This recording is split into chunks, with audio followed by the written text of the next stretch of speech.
Allahu Akbar, Allahu Akbar.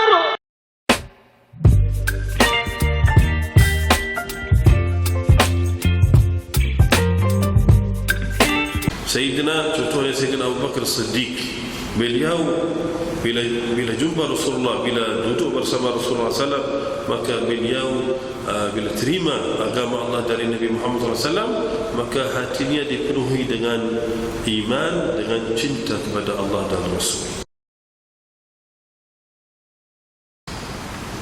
Bismillahirrahmanirrahim. Alhamdulillahi Rabbil Alamin. وصلى الله وسلم وبارك على سيدنا ونبينا محمد سيد الأمين وعلى آله الطيبين الطاهرين وعلى أصحابه الأكرمين وعلى التابعين لهم بإحسان إلى يوم الدين. نحمد الله سبحانه وتعالى حمدا كثيرا ونسأله تبارك وتعالى المزيد من فضله. اللهم علمنا ما ينفعنا وانفعنا بما علمتنا وزدنا علما. نوينا التعلم والتعليم والتذكر والتذكير والنفع والانتفاع والإفادة والاستفادة والحث على التمسك بكتاب الله وسنة رسوله صلى الله عليه وآله وصحبه وسلم والدعاء إلى الهدى والدلالة على الخير ابتغاء وجه الله ومرضاته وقربه وثوابه سبحانه وتعالى. آمين. الحمد لله. kita dalam bulan yang mulia ini, bulan Al-Muharram, yang gelarannya sisi Allah Subhanahu wa taala Syahrullah, dinisbah kepada Allah Subhanahu wa taala kerana kemuliaan bulan Muharram sisi Allah. Maka kita bersyukur kepada Allah Subhanahu wa taala kerana Allah panjangkan umur kita, dan sebagai umat Nabi Muhammad sallallahu alaihi wasallam hidup dalam iman dan beramal salih, maka semua ini adalah nikmat dari Allah Subhanahu wa taala. Hendaklah kita bersyukur dan kita mohon dari Allah Subhanahu wa taala selalu kita diberikan taufik untuk beramal salih. Amin ya rabbal alamin. Dan tidak lama lagi akan tiba kepada kita hari-hari yang paling mulia dalam bulan Al-Muharram ini, yaitu hari Tasu'a dan hari Ashura. Semoga Allah taala kurniakan kita taufik dan kurniakan kita, memudahkan bagi kita beramal salih dan mengikut Rasulullah sallallahu alaihi wa alihi wasallam. Juga bila tiba bulan Al-Muharram Al-Mubarak, maka bulan Muharram ini adalah bulan pertama dalam hijrah atau dalam tahun hijriyah. Maka biasa kita akan dengar banyak tazkir tentang hijrah Rasulullah sallallahu alaihi wa alihi wasahbihi wasallam. Hijrah tersebut yang Allah Subhanahu wa taala menjadikannya atau menjadikan dalamnya banyak ibrah, iktibar dan banyak pengajaran untuk umat Nabi Muhammad sallallahu alaihi wa alihi wasahbihi wasallam. Setiap langkah dalam hijrah tersebut ada faedah untuk kita, bukan sahaja untuk sahabat yang di zaman Nabi Muhammad sallallahu alaihi wasallam, bahkan untuk setiap orang dari umat Nabi dari zaman tersebut, kemudian zaman tabi'in, kemudian tabi'in sampai saat ini, sampai zaman modern sekarang atau zaman sekarang, kita juga masih ambil faedah-faedah dari hijrah Rasulullah sallallahu alaihi wa alihi wa sahbihi wasallam. Dalam hijrah Nabi alaihi salatu wassalam, ketika kita semua tahu, kalau kita baca sirah nabawiyah, Nabi sallallahu alaihi wasallam berhijrah dari Makkah ke Madinah. Maka Rasulullah sallallahu alaihi wasallam tinggalkan tempat yang Rasulullah lahir dan tempat yang Rasulullah hidup, dan tempatnya, rumahnya, tempat yang Rasulullah besar di Makkah Mukarramah, dan tempat yang paling disukai oleh Nabi Muhammad sallallahu alaihi wa alihi wasallam. Dalam sebuah hadis Rasulullah alaihi wasallam, kalaulah aku tidak dikeluarkan dari Makkah, aku tidak akan keluar. Maksudnya Rasulullah keluar untuk menyebarkan agama Allah SWT, menjaga iman al-mu'minin, dan kemudian Rasulullah kembali lagi ke Makkah fatihan, maksudnya membuka Makkah menjadi tempat Islam. Maka yang pertama pengajaran pertama untuk kita di zaman sekarang yang kita ambil dari hijrah Rasulullah sallallahu alaihi wasallam, bagaimana pengorbanan Rasulullah alaihi salatu wassalam. Biasa orang suka tempatnya, biasa orang suka negaranya, biasa orang suka negerinya, dan juga suka kota dan kampung yang dia duduk dalamnya. Banyak dia ingat berkenaan ayahnya, ibunya dan adik-beradik dan keluarga dan sebagainya. Kita tengok dalam kehidupan kita sekarang, bila ada cuti atau cuti hari raya atau ada cuti panjang sikit, semua akan pulang ke kampung. Mereka rindu nak pergi ke kampung dan jumpa keluarga, mereka mesra bersama dan sebagainya. Ini biasa, ini Allah Ta'ala meletak dalam diri manusia. Maka sama juga Nabi sallallahu alaihi wasallam akan kita tengok bagaimana Rasulullah mengorbankan itu, mencari ridha Allah Subhanahu wa taala, keluar dari Makkah Al-Mukarramah. Berapa umur Nabi sallallahu alaihi wasallam ketika keluar dari Makkah ke Madinah, ketika hijrah sallallahu alaihi wasallam dari Makkah ke Madinah? Umurnya alaihi salatu wasallam 53 sallallahu alaihi wa ala alihi. Maknanya 53 tahun Rasulullah di Makkah sallallahu alaihi wasallam hidup di Makkah dari ketika lahir sallallahu alaihi wasallam. Akan tetapi inilah pengorbanan orang yang mengenal Allah Subhanahu wa taala, maka dia utamakan Allah, utamakan agama lebih dari segala-galanya, lebih dari asbab keselesaan, lebih dari rihat dia, lebih dari hartanya, lebih dari semua yang dia suka di dunia ini. Dia utamakan Allah SWT dan Rasulnya. Kerana itu juga sampai kepada kita hadis Nabi Muhammad SAW dalam Sahih Bukhari, sabda Rasulullah SAW, innamal a'malu binniyat wa innamal likulli imri'in ma nawa, faman kanat hijratuhu ila Allah wa rasulih fahijratuhu ila Allah wa rasulih. Amal itu terkait dengan niat, maka hendaklah kita membetulkan niat kita sebelum amal. Amal orang biasa dia mudah boleh buat banyak amal, tapi niatnya macam mana? Adakah betul atau tidak betul? Ikhlasnya kerana Allah Subhanahu wa taala betul, ada ikhlas atau tak ada ikhlas? Kemudian Nabi SAW bersabda, "Faman kanat hijratuhu ila Allah wa rasulih, fahijratuhu ila Allah wa rasulih." Jadi hijrah itu, bila kita berhijrah, maka adakah kerana Allah dan Rasul atau kerana perkara lain? Di sini Nabi SAW dalam lafaz hadis ini SAW, hijratuhu ila Allah wa rasulih. Nabi SAW nisbahkan hijrah itu kepada Allah. Tak ada orang boleh hijrah kepada Allah. Allah tak ada tempat Subhanahu wa ta'ala.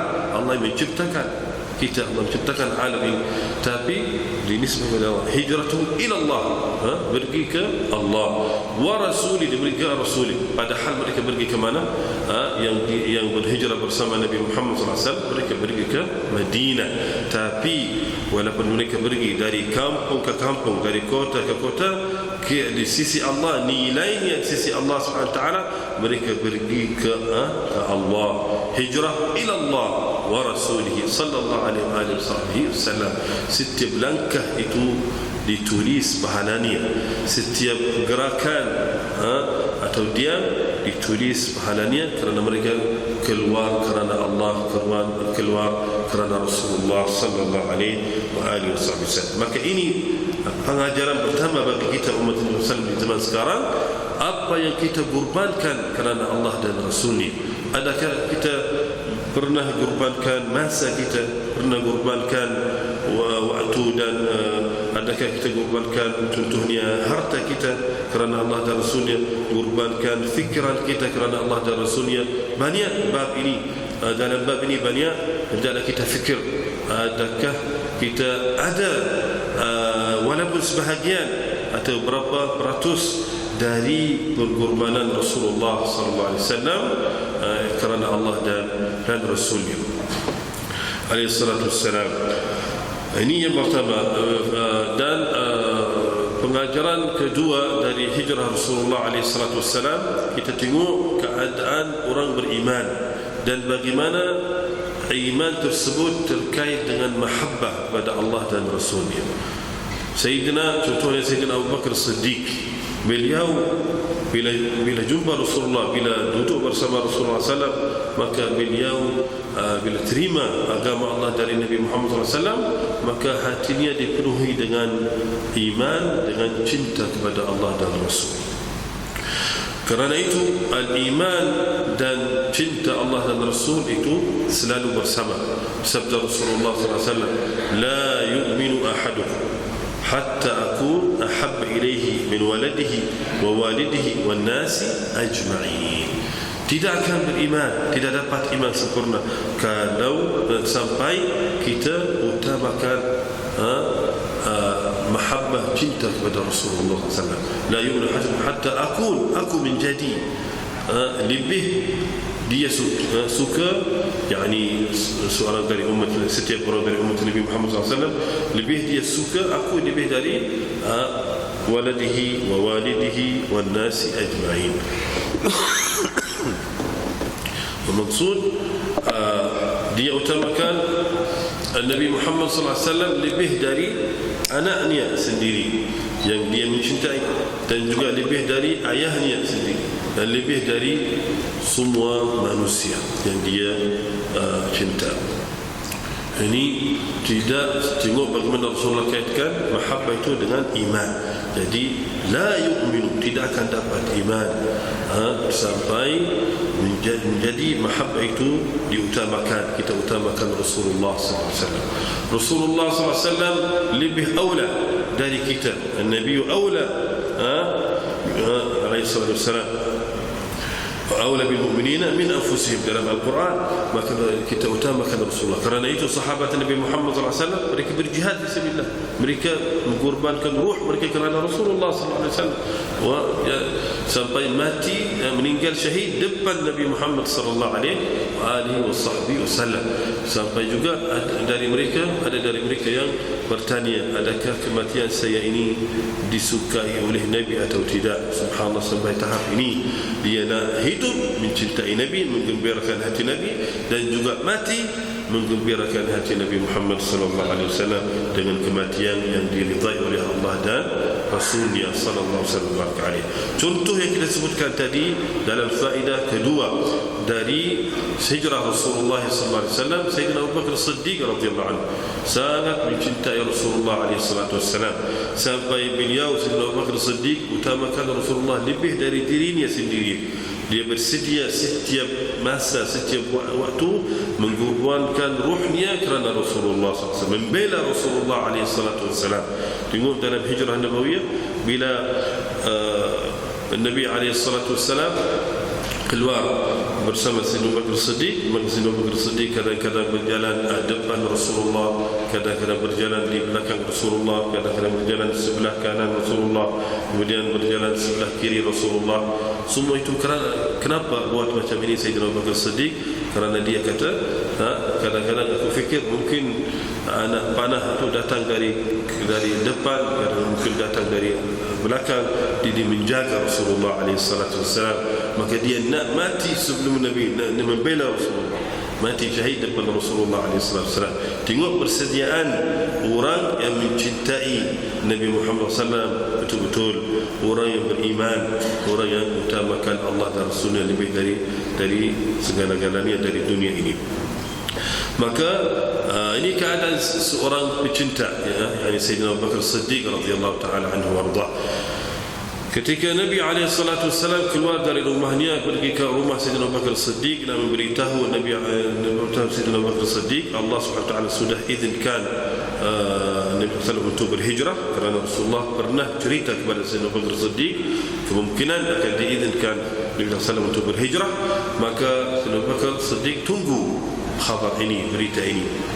Bila Rasulullah datang ke rumahnya, Rasulullah cerita kepada Sayyidina Abu Bakar Siddiq, maka Sayyidina Abu Bakar bila dengar Rasulullah akan berhijrah, maka terus kata, as-suhbah ya Rasulullah, aku nak menjadi sahib kepada Nabi, yakni pengiring Rasulullah SAW dalam hijrah Nabawiyah.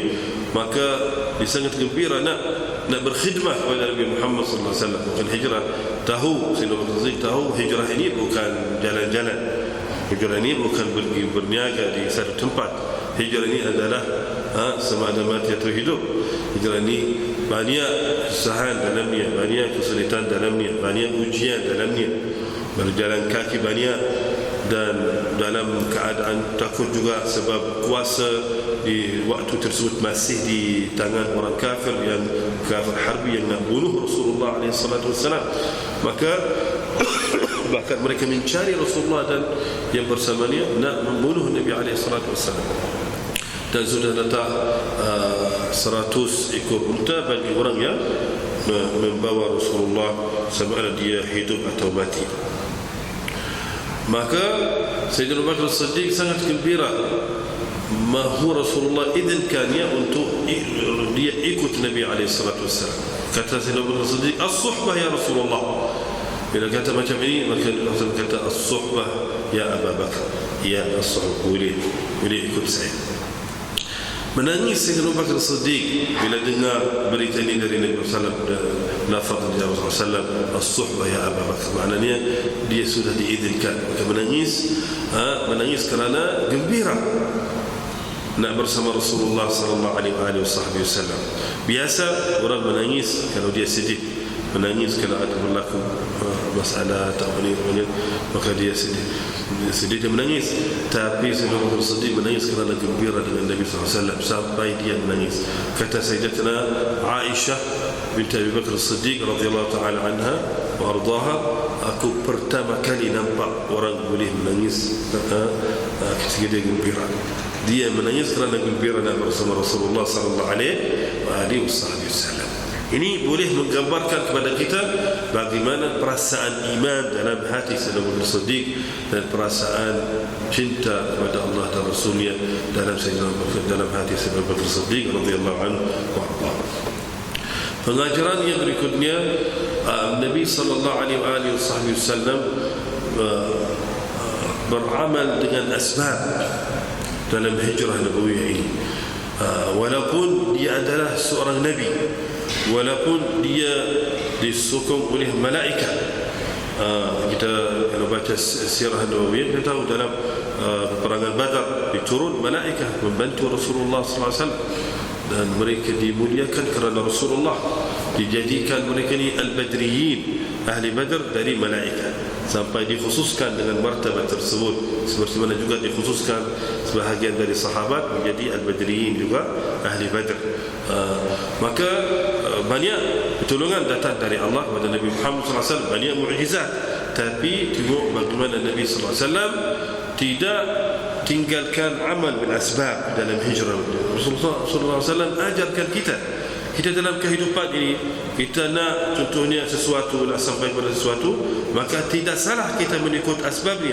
Orang contoh ni nak berniaga, orang nak jadi kaya, atau orang nak jadi sampai ke satu tahap atau satu martabat, walaupun martabat itu di dunia, maka jangan sahaja dia tunggu turun dari langit. Dia hendaklah dia amal dengan asbabnya. Dan adakah kalau saya beramal dengan asbab tersebut saya tak ada tawakul? Tak. Jadi bila kita beramal dengan asbab, maka tidak menafikan, asbab itu tidak menafikan tawakul ala Allah subhanahu wa ta'ala. Tawakul itu dalam hati, semua datang dari Allah. I'tiqad kita, rezeki dan sebagainya semua datang dari Allah. Usaha kita pada hakikatnya tidak akan menambah rezeki kita, dan apa yang kita buat tidak akan ada kesan melainkan dengan izin Allah subhanahu wa ta'ala. Ini i'tiqad kita dan ini iman kita.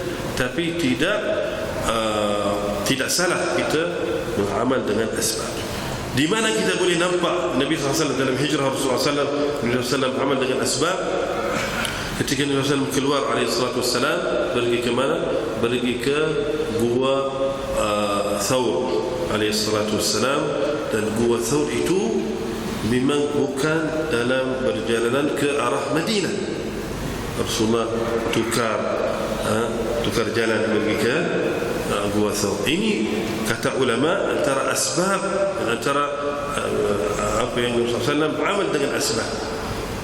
Biasa mereka kalau dengar Rasulullah sudah keluar, mereka tidak tahu Rasulullah sudah keluar dari Makkah pergi ke arah Madinah. Orang kafir yang mencari Rasulullah, yang nak membunuh Rasulullah, maka biasa mereka akan pergi mana? Terus ikut jalan ke arah Madinah dan akan jumpa Nabi sallallahu alaihi wasallam. Dan mereka ramai dan mampu. Tapi tengok bagaimana Rasulullah amal dengan asbab SAW. Tidak kata aku Nabi, Allah akan jaga aku. Tapi itu semua ada. Cuma Rasulullah ajarkan kita pergi amal dengan asbab, maka Rasulullah pilih jalan tersebut. Dan sallallahu alaihi wasallam sampai juga kadang-kadang duduk dalam gua tersebut 3 hari sallallahu alaihi wasallam bersama Sayyidina Abu Bakar Siddiq. Jadi makanan mereka macam mana dan minuman mereka macam mana, duduk dalam gua, maka Rasulullah sudah susulkan itu semua. Dan Sayyidina Abu Bakar Siddiq ini juga dari amal bil asbab. Tidak tunggu tu makanan boleh datang dari mana-mana atau minum. Rasulullah membuat sendiri, walaupun dia seorang Nabi, bahkan penghulu kepada setiap Nabi sallallahu alaihi wasallam. Maka Sayyidina Abu Bakar Siddiq susulkan Abdul Rahman anaknya, dan juga Zatul Nitaqain Asma binti Abi Bakar Siddiq, seorang perempuan anak Sayyidina Abu Bakar Siddiq juga, dia yang membawa. Maka Sayyidina Abdul Rahman bin Abi Bakar Siddiq, dia duduk di Makkah dan semua berita di Makkah dia sampaikan kepada Nabi Muhammad SAW, kepada Sayyidina Abu Bakar Siddiq, tahu mereka hari ini buat apa, rancang apa dan sebagainya, kerana mereka dalam keadaan bahaya.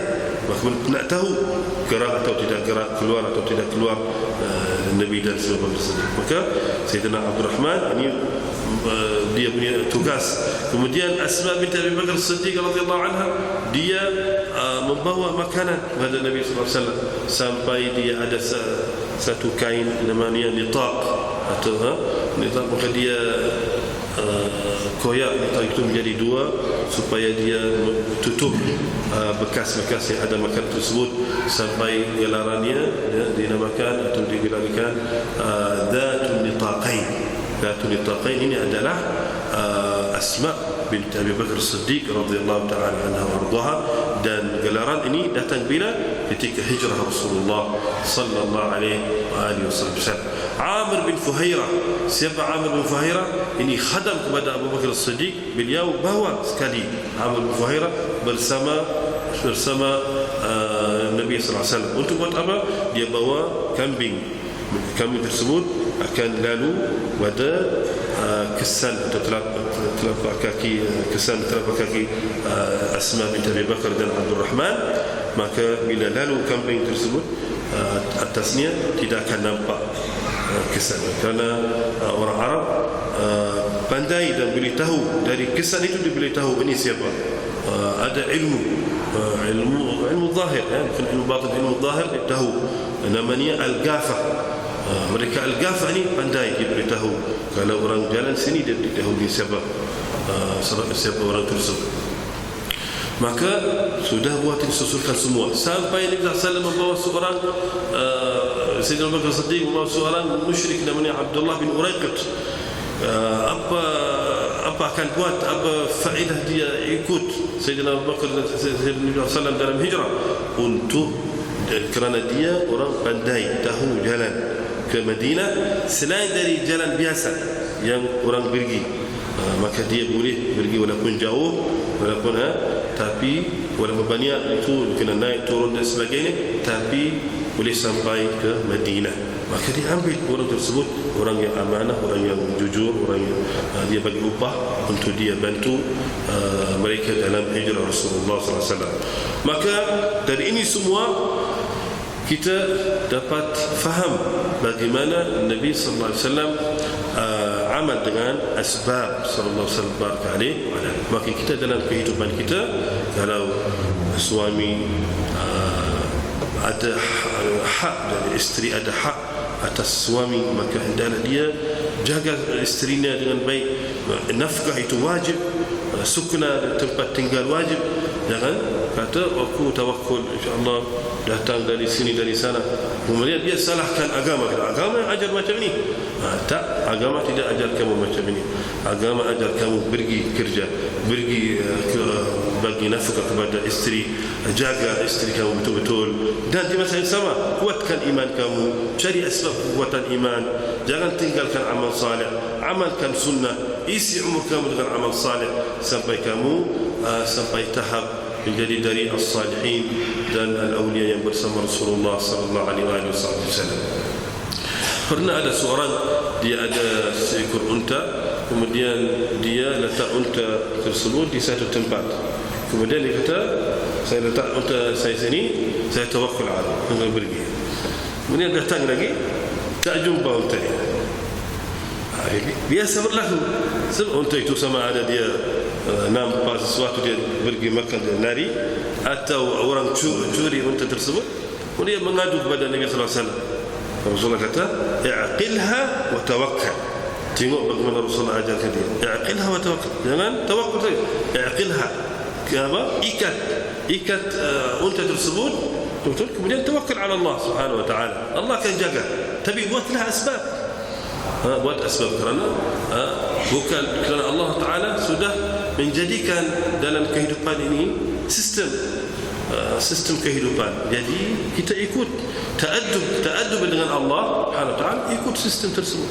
Tengok adab Rasulullah alaihi wasallam dalam satu peperangan, ghazwa. Nabi sallallahu bersama sahabatnya. Mereka dalam ghazwa tersebut bersama Nabi sallallahu alaihi wasallam, air dan makanan semua habis, maka mereka nak minum, tak ada air. Kemudian tanya Rasulullah, "Ya Rasulullah, kami tak ada air." Maka Rasulullah diam. Rasulullah kata, "Mahu saya doa?" Mereka kata, "Ya Rasulullah." Ya Rasulullah tunggu mereka, jadi menjadi sebab kerana mereka mahu, Rasulullah kata sallallahu alaihi wasallam, bukan kerana mukjizat dan karamat dan sebagainya, bukan macam itu suka hati. Tak. Maka selepas itu Rasulullah kata, "Adakah ada sedikit air?" Apa Rasulullah akan buat dengan air tersebut? Ada bekas? Kalau ada bekas, ada air sedikit. Mereka kata, "Ya ada sedikit, tapi tak cukup, sedikit saja." Maka Rasulullah kata, "Bagi, bawa ke sini." Mereka bawa, dan Rasulullah letak tangannya sallallahu alaihi wasallam dalam air tersebut.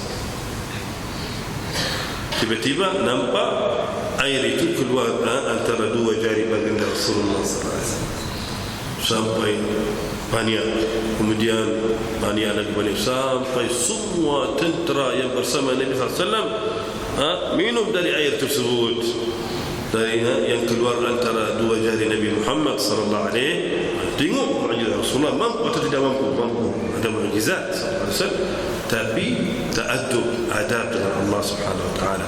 Sallallahu alaihi wa alihi. I'qilha wa tawakkal. Ikatkan untuk kamu, kemudian tawakkal ala Allah Subhanahu wa taala. Dalam hijrah ini banyak ibrah. Antaranya sallallahu alaihi wa alihi mengajar kita bagaimana yaqin dalam hati kita dengan apa yang dijanjikan oleh Allah. Sekarang ni kita di zaman sekarang banyak perkara-perkara yang boleh melemahkan iman dalam hati kita, melemahkan yakin dalam hati dengan apa yang dijanji oleh Allah, apa yang dijanji oleh Nabi Muhammad SAW, sampai kepada kita fahaman-fahaman yang mungkin tidak sesuai dengan iman, tidak sesuai dengan agama Allah, sudah sampai kepada kita, sampai kepada anak-anak kita, pemuda-pemudi dalam mungkin universiti, dalam mana-mana, macam-macam fahaman boleh sampai kepada mereka, sampai mereka rasa agama ini jadi macam budaya. Astagfirullahaladzim. Bukan atau macam adat. Agama ini adalah cara hidup.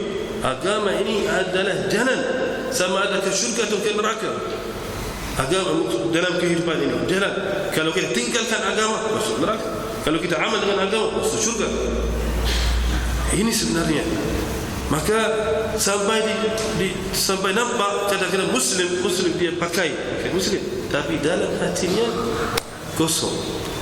Iman pun tak ada. Iman sangat lemah sampai dia tak ada yakin dengan apa yang Nabi SAW sampaikan, apa yang Rasulullah cerita SAW berkenaan yaum al-akhir, al-mizan, as-sirat, azab al-qubur, azab dalam kubur, sampai tak takut. Masya Allah. Ini bukan satu sifat sifat orang yang berani. Dia tak takut dari azab neraka, tak takut dari azab kubur. Dia kerana kecelakaan dia, kerana dia sudah sangat jauh dari Allah, hidup dalam dunia selesa dan sebagainya, membuat macam-macam maksiat, jauh dari Allah, haram demi haram buat. Mungkin Allah istidrajkan dia sampai tidak berlaku masalah dalam kehidupan, okey saja, dapat banyak harta, dapat macam-macam keselesaan di dunia. Na'udzubillah. Maka sampai dia fikir macam sudah tak ada azab kubur atau sudah tak. Siapa kata macam ini? Semua istidraj. Jadi hendaklah kita yakin dengan apa yang disampaikan oleh Nabi Muhammad SAW. Nabi SAW berkata kepada Suraqah bin Malik dalam hijrah Nabawi. Suraqah bin Malik ini siapa? Seorang Badui yang datang ke Makkah. Dia dengar kaum Quraisy kata mereka kufar, ini orang kafir, kata siapa bawa Muhammad ke sini sama ada hidup atau mati, kami akan bagi 100 unta. Tahu 100 unta di zaman itu berapa? 100 kereta lebih kurang. Jadi akan menang 100 kereta. Ada promosi sekarang ini boleh dapat 100 kereta. Satu kereta saja mungkin 1000 orang dari satu kereta. Jadi 100 kereta boleh dapat. Maka dia terus mahu dapat itu, pergi cari sini, pergi cari, sampai dia, sebab likulli mujtahidin nasib, dia ijtihad, dia cuba, betul dia dapat jalan tapi jalan apa? Dijadikan jalan hidayah untuk hatinya itu, tanpa dia sedar. Dia dapat jalan nampak Rasulullah, maka terus dia nak dia bila dapat Nabi SAW, dia nak dapat 100 unta. Maka bila dia ikut Nabi SAW, tiba-tiba berhenti kudanya, tidak boleh gerak. Kenapa? Mukjizat Rasulullah SAW. Tengok bantuan datang kepada Nabi. Rasulullah sudah amalkan asbab semua. Apa yang lain itu Allah Subhanahu Wa Taala akan menjaga. Jalla jalaluhu. 3 kali tidak mampu sampai dia jatuh dari kuda tersebut. Kemudian dia bagi, wahai Muhammad, al-aman, aku nak aman tadi. Maka Rasul kata, al-aman, aku berikan aman kepada kamu. Dan Rasulullah niatin Rasulullah SAW selalu hidayah kepada yang lain, rahmah kepada yang lain. Maka Rasulullah rasa tidak cukup dia diberikan aman di dunia, Rasulullah mahu untuk dia juga aman di akhirat. Maka Rasulullah SAW bersabda, bagaimana wahai Suraqah kalau kamu masa depan memakai siwar Kisra. Siwar itu gemelang atau sebagainya dia dipakai di tangan Kisra. Kisra ini siapa? Raja Farsi. Perkara macam pelik, perkara macam mana orang Badui macam ni boleh pakai. Tapi Rasulullah kata yakin Nabi SAW dengan apa yang Allah janji Subhanahu Wa Taala. Padahal kalau tengok gambaran hijrah masa Rasulullah berhijrah ke Madinah dalam perjalanan, ini banyak kesusahan. Rasulullah perlu untuk jaga diri dari mereka yang nak bunuh. Tapi Rasulullah cerita perkara apa? Kisra di sana, dan pakaiannya atau apa yang dia pakai di tangannya itu akan diberikan kepada seorang itu kalau dia beriman, kalau ikut Nabi SAW. Dia yakin Nabi SAW. Maka dia kata dia dapat, bila Rasulullah cakap dengan dia, dapat yakin dalam hati. Terus dia terima itu dari Nabi Muhammad SAW. Kemudian dia beriman. Kemudian lalu zaman Rasulullah sampai ke Madinah, selesai 10 tahun di Madinah, meninggal Nabi SAW, datang Sayyidina Abu Bakar As-Siddiq menjadi khalifah, meninggal Sayyidina Abu Bakar As-Siddiq, datang Sayyidina Umar bin Khattab. Di zaman Sayyidina Umar bin Khattab radhiyallahu keluar mujahidin fi sabilillah sampai mana? Bumi Farsi, Al-Qadisiyah dan banyak tempat di sana sampai tempat namanya Al-Baitul Abyad, rumah putih, yang duduk siapa? Yazdujur namanya, Raja Farsi. Maka Islam sampai ke sana, dan karena itu apa? Kerajaan Farsi tersebut, dan semua menjadi tempat itu milik umat Islam, dan dibawa semua barang dari istana Raja Farsi, termasuk yang dijanjikan oleh Nabi sallallahu alaihi wasallam. Dan tengok bagaimana Suraqah ini belum meninggal, ramai dari sahabat sudah meninggal, tapi di zaman Umar bin Khattab, beliau bila sampai mereka bagi Sayyidina Umar, ini dalam kitab Futuhat Islamiyah kita boleh rujukkan, karangan Imam Muhammad bin Zain Dahlan. Kemudian kata Sayyidina Umar bin Khattab, mana Suraqah bin Malik? Mereka tanya, mana? Datang Sayyidina Umar, kata, apa Rasulullah janji kamu ketika hijrah dulu? Kata Rasulullah, janji saya untuk memakai siwar Kisra. Ini siwar Kisra, ambil dan pakai. Semua saksi penduduk Madinah mukjizat Rasulullah SAW. Maka yakin Nabi Muhammad SAW selepas itu, selepas hijrah, dan yakin Nabi Muhammad SAW sebelum hijrah sama.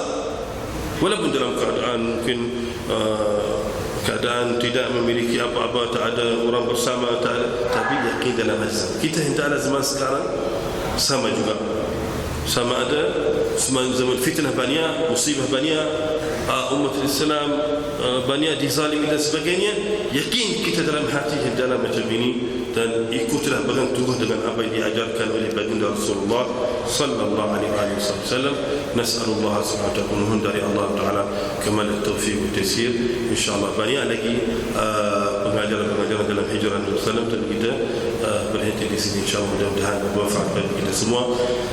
نسأل الله تعالى الحمد لله رب العالمين، صلى وسلم وبارك على سيدنا محمد وعلى آله وصحبه محمد. اللهم ربنا لا تدع لنا ذنبا إلا غفرته، ولا هما إلا فرجته، ولا دين إلا قضيته، ولا مريضا إلا شفيته، ولا مبتلا إلا عافيته، ولا مظلوما إلا نصرته، ولا بعيدا إلا قربته، ولا جاهلا إلا علمته، ولا حاجة من حاجات الدنيا والآخرة لك فيها رضا ولنا فيها صلاح إلا قضيتها ويسرتها برحمتك يا أرحم الراحمين. اللهم اقضي حاجاتنا واصلح نياتنا وارفع درجاتنا يا ارحم الراحمين. اللهم بارك لنا في هذا اليوم، يوم الجمعه. اللهم ارزقنا خير هذا اليوم، خيره وسره ونوره وبركته وهداه. اللهم اجعلنا من اوفر عبادك نصيبا في هذا اليوم وفي كل يوم من اعمالنا يا ارحم الراحمين يا اكرم الاكرمين يا رب العالمين. وصلى الله وسلم وبارك على سيدنا محمد النبي الامي وعلى اله وصحبه وسلم. الحمد لله رب العالمين.